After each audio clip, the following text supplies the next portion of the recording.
Now if you want a rattly old diesel engine such as our Toyota Land Cruiser, you need to adjust your valve clearances every few years to get maximum airflow or optimum airflow through the valves and reduce the amount of rattling that it does. So here's how we do it with the 1HD FTE engine in the Toyota Land Cruiser.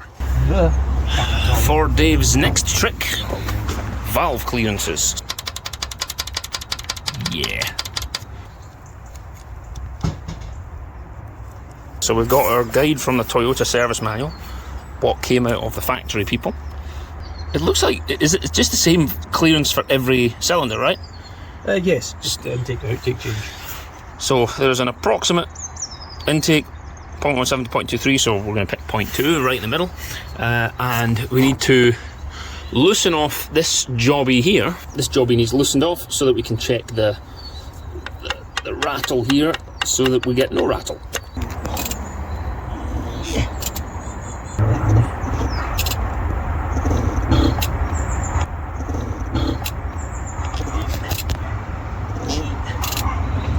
You've been smart here because you are measuring the current clearance before unbolting anything. Yeah, because I might not have to. Why unbolt it if the clearances are good? Because if they are within spec. Hey, Jesus. How big we go get? Place your bets.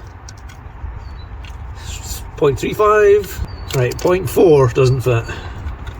35 does fit and it's sloppy. Right. So, we're supposed to have up to 0.23 and we have 0.35. Above 0.35. Somewhere between 3.5 and 3.8. So what is the impact then of that valve being loose? Is it rattle or does it... It doesn't open fully. Okay, so this would be, I guess, down on torque if it's not opening fully. So the valve doesn't open fully, so not enough air getting in. What we need now is a bit of paper or cardboard to write things down. All right. 65.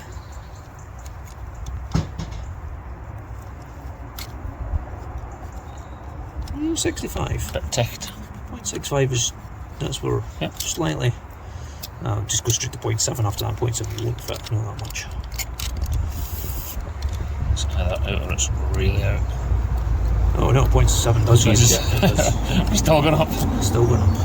Right, 0.75 doesn't fit.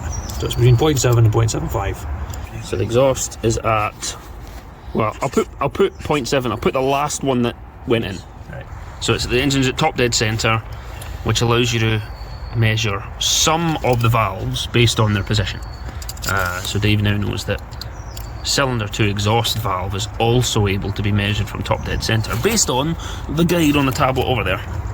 So between 0.6 and 0.7. 0.65 and 0.7. So 0.65 goes in. 0.65. Right, I can do intake on some. Right, between 0.3 and 0.35. It's just. That's 3.5, right? 3.5. I'll try 3.8. I don't think 3.8 will go. No, right, between 3.5 and 3.8. Broadly speaking, they're all worn quite evenly. Around about 0.33 for the intakes and 0.65 to 0.7 for the exhaust. So we'll now tighten them all up so that they're back within tolerance, and that should improve the running of this engine in addition to all the other things that we're doing. It's like with engine compression, like if you've got around the hundreds, you're okay, but you know, if you've got one at 20, that's a knackered one. You've got a problem. Check how sloppy that is. Yeah. That's one of the ones that was at 0.7, I think. Right. So, let's crack a lack. Dave will get his 12mm socket. Yeah. And remove that first locking nut. Maybe. Okay. Mother of God. So loosen that. And that. Then the adjustable spanner holds the arm so that when you push against the arm it doesn't snap off. True. And then you use your 12mm socket again or a 12mm spanner to remove the fine adjustment locking nut.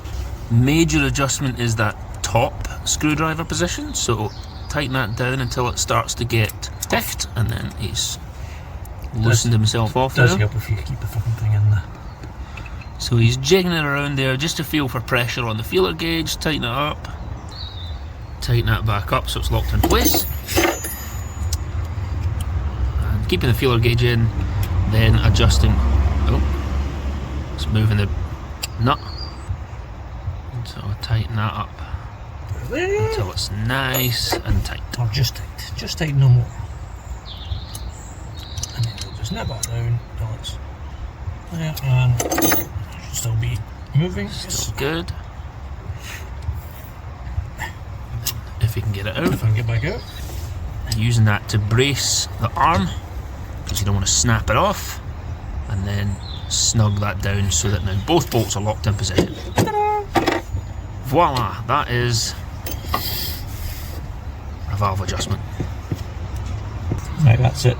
Okay. So this is an intake, which needs to be at 0.2. That's got We've undone the two nuts, and now Dave is adjusting the main adjuster at the top until it's pretty tight. it's tight, right. And then And the little spanner I'm looking for. snug that back up, and then fine adjustment again with the screwdriver, just checking for drag, and then lock it back I'll up nip off and I'll do it with it. with your 12. So why are we using an adjustable here? Because it fits. You're holding the arm in Because place. it moves. Right. So we don't want to snap the arm. No. So we hold the arm in place with an adjustable spanner. 20. Lovely. Beautiful.